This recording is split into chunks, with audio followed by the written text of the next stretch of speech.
Chers auditeurs, Dear listeners, bonjour. welcome in Comme d'Archi Podcast Season 4 Saison 4, dans le monde fascinant des architectes. and in the architectural projects. Je suis Anne-Charlotte Deponte, passionnée d'architecture et docteur des universités en histoire de l'archi. I am one of the spokespersons of Anne-Charlotte, who is a PhD in architecture history. Merci Thank you d'être avec moi aujourd'hui. to be with us today. Et And maintenant, now, lundi en français, place au talent. and Wednesday, let's talk projects. In English, of course. Bienvenue dans Comme d'Archi. Bonjour chers auditeurs, heureuse de vous retrouver aujourd'hui. Dans ce nouveau numéro, nous allons parler projet viticole et ranch. Et pour porter la voix d'une agence venue tout droit du Texas. Bienvenue dans la version courte en français, inspirée de l'interview en anglais de l'agence Clayton Corti.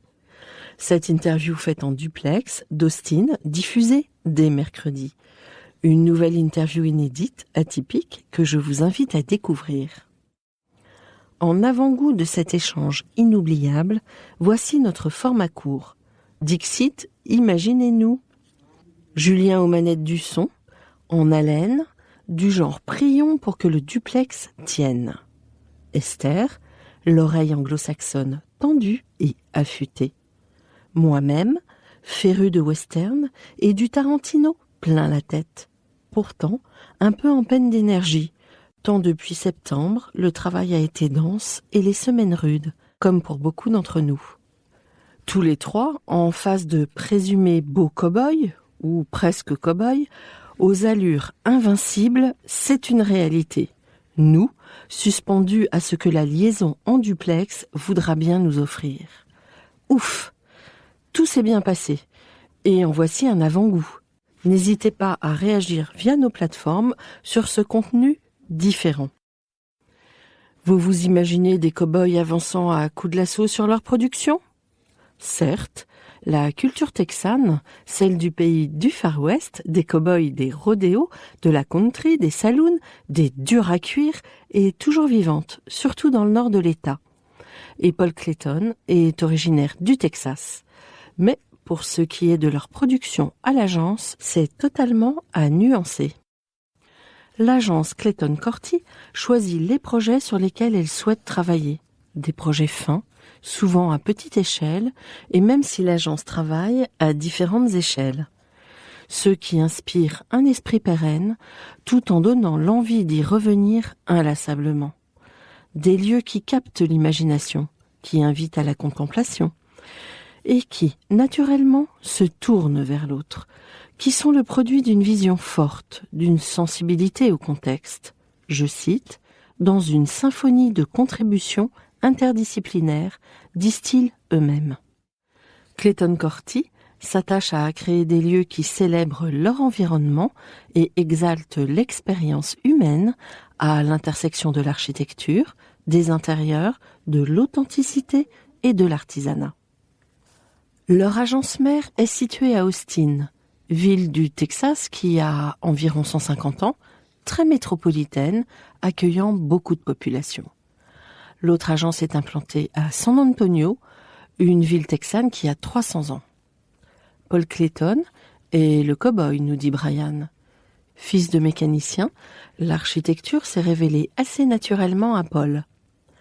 Il a étudié à l'université Texas Tech et s'est installé à son compte 3 ans après la fin de ses études. Cela n'a pas été évident pour lui de faire sa clientèle. Il a débuté en aiguisant son expertise sur de petits projets résidentiels, tout en étant freelance pour de plus importantes agences, un peu comme il est d'usage ici en France. Et puis les choses ont évolué. Brian Corti, lui, a eu un père aviateur. Dans son enfance, pour cette raison, ses parents ont beaucoup déménagé. Il a vécu au Colorado, en Virginie, au Texas, sous différentes saisons, différents climats. Sa famille s'est finalement ancrée au Texas quand il a eu 13 ans. Dans sa famille, ils réalisaient quasi tout eux-mêmes, avec son père et ses 4 grands frères, du mobilier à la culture dans le potager. Des grands frères qui l'ont beaucoup influencé en réalisant des maquettes très réalistes, d'avions notamment. Au lycée, il a développé une passion pour le bois et depuis, sa passion de réaliser des pièces sur mesure ne l'a jamais quitté. Ils se sont rencontrés à une conférence d'architecture en 2014. Un collègue qu'ils avaient en commun les a présentés. Paul avait déjà une agence établie à Austin, tandis que Brian travaillait à San Antonio, dans une entreprise depuis 17 ans, avec un champ d'investigation en Californie, ce qui leur a permis d'accéder à la commande californienne ensemble. Chacun fait ressortir les talents de l'autre, et ils estiment avoir les mêmes objectifs à long terme. Ils sont fiers de ce qu'ils ont accompli jusqu'ici, tout en estimant qu'ils ont encore beaucoup à faire. Maintenant, focalisons-nous sur 2 de leurs projets, Texas Hill Country et Saxum Vineyard Equipment Barn, littéralement au pays des collines du Texas et grange à matériel du vignoble de Saxum. Dans ces projets, ils tiennent compte de tous les paramètres contextuels, climat, géographie, matériaux, histoire, culture, etc. Leurs projets viticoles sont à échelle résidentielle et où il s'agit de projets boutiques. Le premier projet. Situé à l'extrémité est du Texas Hill Country, cette cave à vin privée est un lieu de visite, le long d'un coude isolé de la rivière Blanco. Creusé dans la face nord d'une solide colline de calcaire, il s'agit d'une sorte de tube revêtu d'un béton projeté. Il est protégé, tant à l'est qu'à l'ouest, par de grands chênes et des ormes, ce qui lui permet de se fondre dans le paysage.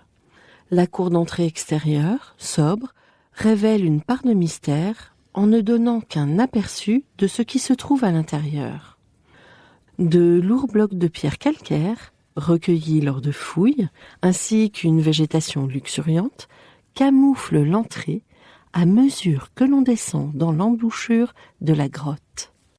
Un salon de dégustation, un bar, une cave à vin et des toilettes sont aménagés dans un tunnel existant d'environ 5,5 mètres de haut sur un peu plus de 200 mètres de profondeur.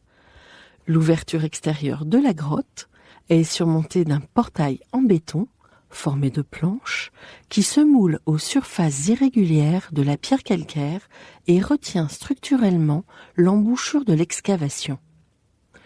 Le béton est censé se patiner naturellement au fil du temps, tandis que la mousse et le lierre indigène s'accrochent à la paroi et grimpent sur les murs calcaires adjacents pour mieux intégrer le mur d'enceinte à son environnement. À l'intérieur, le chêne blanc brut et de l'ébène se mêlent au sapin Douglas à veinure verticale pour habiller les murs et les plafonds suspendus, créant ainsi un contraste chaleureux avec le béton et la pierre plus robuste qui l'entoure.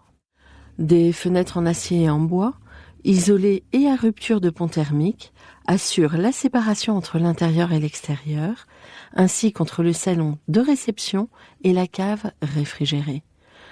Du cèdre de récupération a été récupéré justement et fraisé pour les surfaces de comptoir à arêtes vives du bar de dégustation et de la vanité flottante des toilettes. Située sous le profil entièrement arqué de l'arrière de la grotte, la cave privée est entourée d'une armoire qui permet de stocker une collection privée de plus ou moins 4000 bouteilles, qui ne cesse de s'agrandir. Passons maintenant au second projet. Situé dans la région de Templeton Gap, à l'ouest de Paso Robles, en Californie, cette simple structure de stockage agricole ou grange se trouve à l'extrémité du vignoble de James Berry et du vignoble adjacent de Saxum. Conçue comme une grange à poteaux contemporaine, cette structure de tiges de forage récupérées dans un champ pétrolifère a pour principaux objectifs de fournir une armature pour un système de toiture photovoltaïque qui compense plus de 100% de la demande en électricité. De fournir aussi un espace de stockage couvert en plein air pour les véhicules agricoles et leurs outils, un atelier et un espace de maintenance. Et enfin, de fournir un espace de stockage pour les fournitures destinées au bétail. Conçu pour exploiter le climat local afin de maximiser la ventilation transversale, la lumière du jour et l'énergie solaire, la structure en tube de champs pétrolifères recyclés abrite un système de toiture photovoltaïque en verre laminé qui produit 1/3 de plus d'énergie que nécessaire, environ 87 000 kWh par an, éliminant ainsi la dépendance du réseau électrique pour la cave et les puits d'irrigation des vignobles. L'utilisation de modules solaires en verre laminé comme toiture principale et comme générateur d'énergie renouvelable permet de compenser les coûts supplémentaires liés à la construction d'une toiture avec des panneaux solaires cristallins montés séparément. Des matériaux minimalistes ont été choisis pour résister au climat particulièrement sec et pour leur disponibilité régionale, leur durabilité à long terme et pour minimiser les besoins d'entretien. La structure primaire des colonnes et du toit est constituée de tubes de forage récupérés soudés, laissés à l'air libre. Le système de résistance aux charges latérales est constitué d'un contreventement à tige diaphragme et de cadres verticaux à contreventement en tension uniquement. Les modules solaires en verre feuilleté, qui servent à la fois de système solaire et de toiture, sont soutenus par des pannes en bois et en acier soudés aux fermes tubulaires. Une gouttière en demi-tube est située à l'extrémité inférieure du toit pour permettre la collecte des eaux de pluie. Des panneaux ondulés en acier perforé de type Corten, c'est-à-dire chargés en cuivre, fournissent de l'ombre et une intimité filtrée au bai de l'équipement.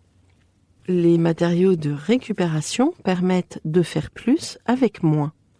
Les portes de grange sont revêtues de chutes d'acier déjà altérées par les intempéries, volontairement conservées, et pourraient être réutilisées à partir des murs d'étayage de la cave adjacente, réutilisés dans un motif calicot pour adapter les panneaux de forme étrange aux battants de porte à cadre en acier tubulaire.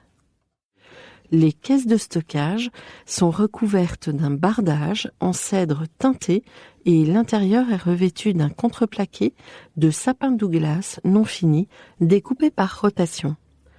Les fondations sont constituées d'une quantité de béton limitée, coulé sur place en incluant un revêtement en gravier perméable pour toutes les parties ouvertes de stockage de véhicules et les enclos pour le bétail, maximisant ainsi la quantité d'eau de pluie qui est filtrée à travers le sol vers le bassin versant. En outre, la mise en place d'un programme de terrassement en profondeur permet d'utiliser plus efficacement le béton coulé sur place pour les fondations structurelles.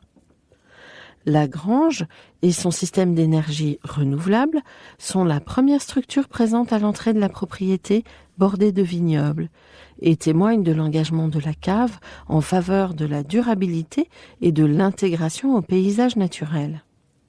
Cette structure est totalement autosuffisante et fonctionne indépendamment du réseau énergétique, ce qui maximise sa capacité de survie et sa résilience. Clayton Corti va bientôt construire un hôtel de luxe, juxtaposition d'un programme d'hôtel et de ranch. Les ranchs qu'il réalise jouissent d'un paysage magnifique, qu'ils soient exploités et ou en tant que résidence secondaire. Ils utilisent des matériaux dans un rayon d'environ 600 km maximum, pour des questions de durabilité bien sûr. Et d'ailleurs, ils souhaitent construire le plus pérenne possible. Ils aiment les matériaux naturels qui vont se patiner avec le temps. Les bois de structure viennent principalement du Canada. Le chêne vient du Texas. Ils réutilisent les bois qui tombent naturellement sur le sol et qui ne sont réclamés par personne. Ils ont vécu la majorité de leur vie au Texas, avec des projets beaucoup au Texas et dans les États adjacents, mais aussi dans des contextes insulaires, à Hawaï par exemple.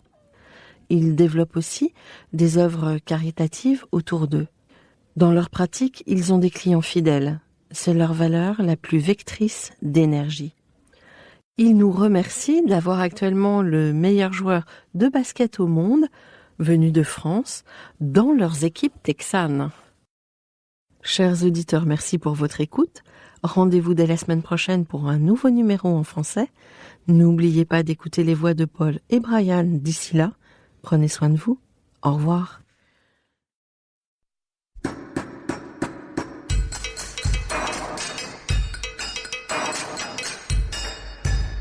Chers auditeurs, merci pour votre écoute. Merci à Julien Rebourg, réalisateur, qui nous accompagne sur la partie son.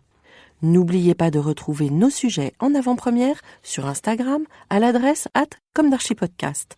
Si vous aimez ce podcast, favorisez sa diffusion en lui donnant 5 étoiles sur Apple Podcast, plus un petit commentaire, ou sur votre plateforme de podcast favorite. Et surtout, abonnez-vous pour écouter tous nos épisodes gratuitement. À bientôt, et d'ici là, prenez soin de vous.